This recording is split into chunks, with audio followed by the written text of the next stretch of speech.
Tray দেখতেছেন, seedling ট্রের মধ্যে হলো কোকোপিটের উৎপাদিত মরিচের চারা। এটা জাত হলো বিজলি প্লাস 2020। এই জাতটা আমাদের চারা অলরেডি রেডি হয়ে গেছে বিভিন্ন কৃষক ভাইদের অর্ডারের মাধ্যমে, বা বিভিন্ন কৃষক ভাইদের আমাদের চিন্তাভাবনা করে যে আমাদের কাছ থেকে যারা চারা নেয় কন্টিনিউ তাদের জন্য উদ্দেশ্য করে আমরা চারাগুলো উৎপাদন করছি। এবং শেয়ার মালিক সিড কোম্পানির ডিলারশিপ আমাদের কাছে আছে আমাদের বীজের। তা সুপ্রিয় দর্শক, আমরা মরিচ চাষ অনেক একটা লাভজনক জিনিস। এটা বিশেষ করে বিজলি প্লাস 2020 বর্তমান বাজারে এবং বর্তমান যে কৃষক ভাইরা আছে, আমার মনে হয় না কেউ যে এটা জানেন না যে 2020 সম্পর্কে ভালো মন্দ। এটা 2020 সম্পর্কে সবারই একটা মোটামুটি ধারণা হয়ে গেছে। বেশিরভাগ কৃষকরাই যদি চারার জন্য বলে যে ভাই আপনার কাছে কি বিজলি প্লাস 2020 মরিচের চারা আছে, যে সবার একটা চাহিদা। এই মরিচটা এত সুন্দর, গাঢ় সবুজ এবং অধিক খরা প্লাস বর্ষাকে এটা অনেক সহনশীল।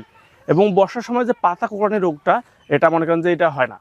মানে 2020 মানে অনেক রোগ বালাই ভাইরাস সহনশীল একটা জাত, সেই জন্য এই জাতে প্রচুর চাহিদা আর কি। এটা মনে করেন যে প্রথমে যখন আমরা শুরু করছিলাম তখন অনেকে জানতো না বিজলি প্লাস থেকে বিজলি প্লাস 2020, তখন অনেকের ধারণা ছিল যে এটা যে কেমন হয়। তাই 2 বছরের মধ্যে এতটাই মার্কেটে এটা ডেভেলপ হয়েছে যে এতটা চাহিদা বাড়ছে যে চারাটা মনে করেন যে এই জাতটা সবাই মানে বেশিরভাগ কৃষকের ম্যাক্সিমাম কৃষকরাই তাদের প্রথম আগ্রহ যে বিজলি প্লাস 2020 জাতের চারা, সেই হিসেব করে লক্ষ্য করে কৃষকের জন্য আমরা এই চারাগুলো উৎপন্ন করছি। তা বিজলি প্লাস 2020 চারা হলো আপনার মনে করেন যে প্রতি শতাংশে 110 থেকে 20টা লাগে। আপনার গাছ থেকে গাছ আপনি মনে করেন 24 ইঞ্চি দেবেন, লাইন থেকে লাইন 24 ইঞ্চি, গাছ থেকে গাছ 20 ইঞ্চি দিয়ে এটা লাগানো ভালো হয়। এবং মালচিং দিয়ে লাগালে আপনার অনেক খরচ কমে যায় এবং পার গাছে মোটামুটি 10 থেকে 15 কেজি ফলন এই গাছ থেকে সংগ্রহ করা যায়।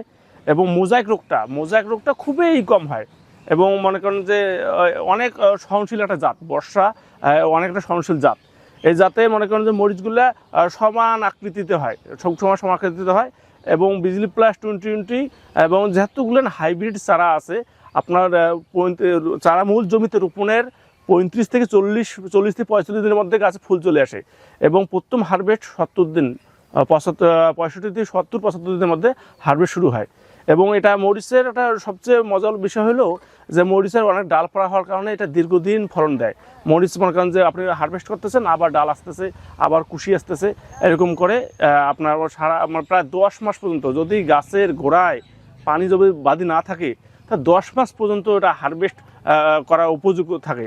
এবং যে বর্তমান যে কৃষক ভাইরা মরিচ চাষাবাদ করার চিন্তাভাবনা করতেছেন, তারা অবশ্যই উঁচু এবং মাঝারি উঁচু সিলেকশন করতে হবে। যে জমিগুলোতে বৃষ্টির পানি হলে নিষ্কাশনের ব্যবস্থা থাকে, না হলে কিন্তু গোড়ার মধ্যে যদি পানি বাদি থাকে সে মরিচ গাছ যে কোনো জাত হোক না কেন মরে যাবে। সেজন্য ওইটাকে লক্ষ্য রাখে এবং কেল করে, নালা করে, উঁচু করে আপনারা এটা মরিচ চাষ করতে পারেন। এবং এই সময় মালচিং দিয়ে চাষ করলে অধিক ফলন পাওয়া যায়।